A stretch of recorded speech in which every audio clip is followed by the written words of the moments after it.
Jungle.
ಯಾಕೆಂದರೆ ನಾವೆಲ್ಲ ಭಾಗ್ಯವಂತರು. ಯಾಕೆ ಭಾಗ್ಯವಂತರು ಅಂದರೆ ನಾವೆಲ್ಲ ಒಟ್ಟಿಗೆ ಸೇರಿದ್ದೀವಿ. ಈ ದಿನಗಳಲ್ಲಿ ಇಂತಹ ಕಾರ್ಯಕ್ರಮಗಳಿಗೆ ಒಟ್ಟಿಗೆ ಸೇರೋದು ಅಂದರೆ ಬಹಳ ಕಷ್ಟ. ಅಂಥದ್ರಲ್ಲಿ ಈ ದಿನ ನಾವೆಲ್ಲ ಒಟ್ಟಿಗೆ ಸೇರಿದ್ದೀವಿ. ಜೊತೆಗೆ ಎಂಥ ದಿನ ಇದು, ಸುಂದರವಾದ ಮೈಸೂರು.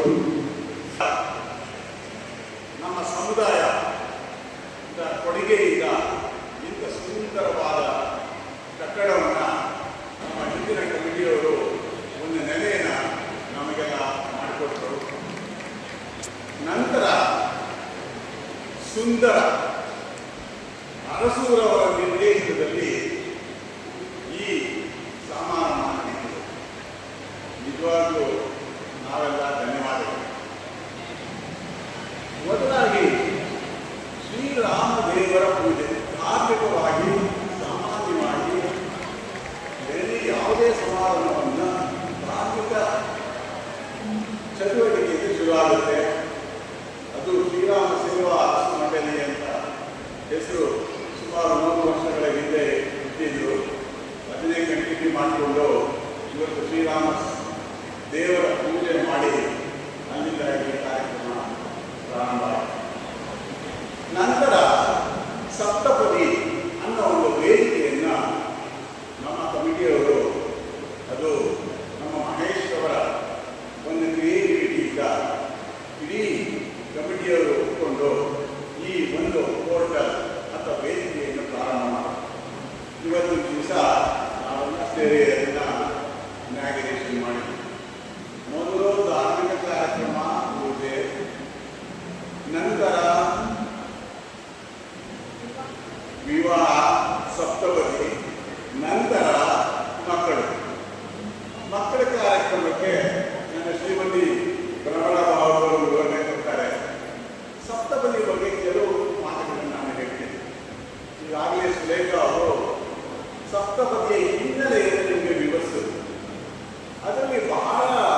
ಸೇರಬೇಕು.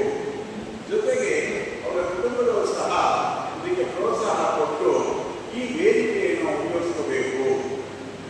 ಎರಡನೇ ಅಂಶ, ಇದನ್ನು ಫ್ರೀಯಾಗಿ ನಾವು ಈ ಚಟುವಟಿಕೆಯನ್ನು ಪ್ರಾರಂಭಿಸಿದ್ದೀವಿ. ಇದಕ್ಕೆ ಯಾವ ಹಣವನ್ನು ನಾವು ಸಂಗ್ರಹಣೆ ಮಾಡೋದಿಲ್ಲ, ತಗೊಳ್ಳೋದಿಲ್ಲ. ಮೂರನೇ ಅಂಶ ಏನಪ್ಪ ಅಂದರೆ, ಇದು ನಮ್ಮ ಸಮುದಾಯ, ನಮ್ಮ ಕಮ್ಯುನಿಟಿ, ಬಹಳ ಚಿಕ್ಕದಾದ ಸಮುದಾಯಗಳು, ಇವರಿಗೆ ಮಾತ್ರ ಅಲ್ಲ, ಇನ್ನಿತರ ಅರಸು ಸಮುದಾಯ ಇಡೀ ಮೈಸೂರಿನಲ್ಲೇ ಇರುವುದು, ಹೊರಗಡೆ ಇರುವುದು ಸಹ ಇದಕ್ಕೆ ರಿಜಿಸ್ಟರ್ ಮಾಡಬಹುದು ಅನ್ನೋ ಅಂಶವನ್ನು ತಿಳಿಸೋದು. ಇದು ಬಹಳ ಬಹಳ ಮುಖ್ಯವಾದ ವಿಷಯ ಈ ಸಪ್ತಪದಿ ವಿಚಾರದಲ್ಲಿ. ನಂತರ ಈ ಸಪ್ತಪದಿ ಅಂದ್ರೆ ಏನು ಅನ್ನೋದು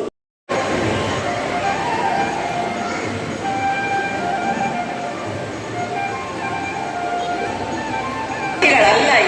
ಇದು ನಮ್ಮದೇ ಮನೆ. ನಮಗೆ ಒಂದು ರೀತಿ ತವರಿಗೆ ಬಂದಂತಹ ಫೀಲಿಂಗ್ ಇದೆ ಈ ಮನೆಯಲ್ಲಿ. ಇಲ್ಲಿ ವಿದ್ಯಾರ್ಥಿಗಳಲ್ಲಿ ಹೆಚ್ಚಿನ ಸಂಖ್ಯೆಯಲ್ಲಿ ನಾನು ನೋಡ್ತಾ ಇದ್ದೀನಿ, ವಿದ್ಯಾರ್ಥಿಗಳಿಗಿಂತ ಅವರ ತಂದೆ ತಾಯಿಗಳ ಮುಖದಲ್ಲಿ ಸಂತೋಷ ಉಕ್ಕಿ ಹರಿತಾ ಇದೆ. ಯಾಕೆ ಅಂತಂದರೆ ಇದು ಅವರಿಗೆ ತುಂಬ ದಿವಸದಿಂದ ಕಾದು ಸಿಕ್ಕಿರುವಂತಹ ಒಂದು ಸುಸಂದರ್ಭ ಅಂತ ಅನ್ನಿಸ್ತಿದೆ. ವಿದ್ಯಾರ್ಥಿಗಳ ಮುಖದಲ್ಲಿ ಅಷ್ಟೊಂದು ಸಂತೋಷ ಇಲ್ಲ. ಯಾಕೆ ಅಂದರೆ ನಾನು ಇನ್ನೂ 2% ಜಾಸ್ತಿ ಬರಬೇಕಿತ್ತು ನನಗೆ ಅನ್ನೋ ಭಾವನೆ ಯಾವಾಗಲೂ ಅವರಲ್ಲಿ ಇದ್ದೇ ಇರುತ್ತೆ. ಆದರೆ ತಂದೆ ತಾಯಿಗಳು ಮಾತ್ರ ತುಂಬ ಖುಷಿ ಪಡ್ತಾ ಇದ್ದಾರೆ. ಈ ಸಭೆಯಲ್ಲಿ ನೋಡಿದ್ರೆ ಹೆಣ್ಣು ಮಕ್ಕಳ ಸಂಖ್ಯೆ ಜಾಸ್ತಿ ಕಾಣಿಸ್ತಾ ಇದೆ. ಹೆಣ್ಣು ಮಕ್ಕಳೇ ಸ್ಟ್ರಾಂಗ್ ಗುರು ಅನ್ನೋದು ಒಪ್ಕೊಳ್ಳೇಬೇಕು. ನಾವು ಏನು ಮಾಡೋಕ್ಕಾಗಲ್ಲ.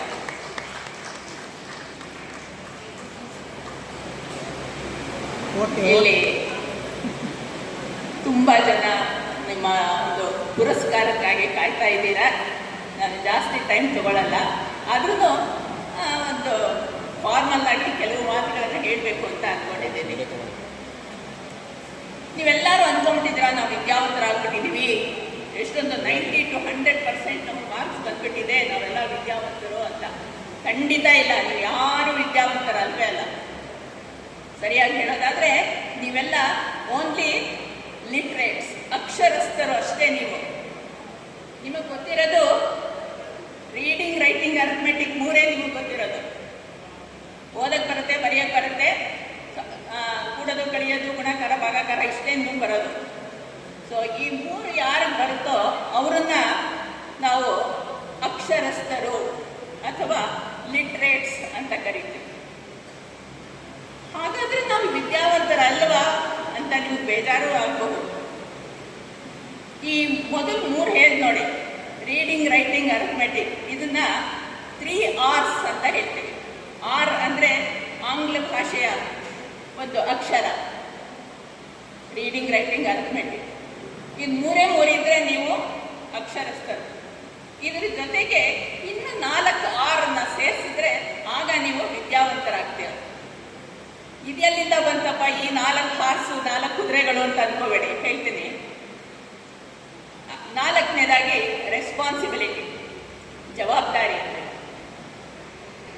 ರೀಸನಿಂಗ್ ಅಂದರೆ ವೈಚಾರಿಕತೆ, ವಿಚಾರ ಮಾಡಬೇಕು, ಯಾವುದು ಸರಿ, ಯಾವುದು ತಪ್ಪು, ಯಾವುದು ಮಾಡಬೇಕು, ಯಾವುದು ಮಾಡಬಾರದು ಅನ್ನೋ ಒಂದು ಪರಿಜ್ಞಾನ ನಿಮ್ಮಲ್ಲಿ ಮೂಡಿ ಬರಬೇಕು. ಹಾಗೆ ರಿಯಲೈಸೇಷನ್ ಅಂದರೆ ವಾಸ್ತವಿಕತೆಯ ಅರಿವು. ಪ್ರೆಸೆಂಟ್ ಟೈಮಲ್ಲಿ ಇವತ್ತಿನ ದಿವಸ ಹೇಗಿದೆ, ಯಾವುದೋ ಕಾಲದಿಂದ ನಡ್ಕೊಂಡು ಬಂದಿದ್ದನ್ನೇ ನಾವು ಪಾಲಿಸಿಕೊಂಡು ಹೋಗಬೇಕಾ, ಅಥವಾ ಇವತ್ತಿನ ಪರಿಸ್ಥಿತಿಗೆ ನಮ್ಮನ್ನು ನಾವು ಹೊಂದಿಸಿಕೊಂಡು ಇವತ್ತಿನ ವಾಸ್ತವಿಕ ಅರಿವನ್ನು ನಾವು ಮೂಡಿಸಿಕೊಳ್ಬೇಕಾ ಅನ್ನೋ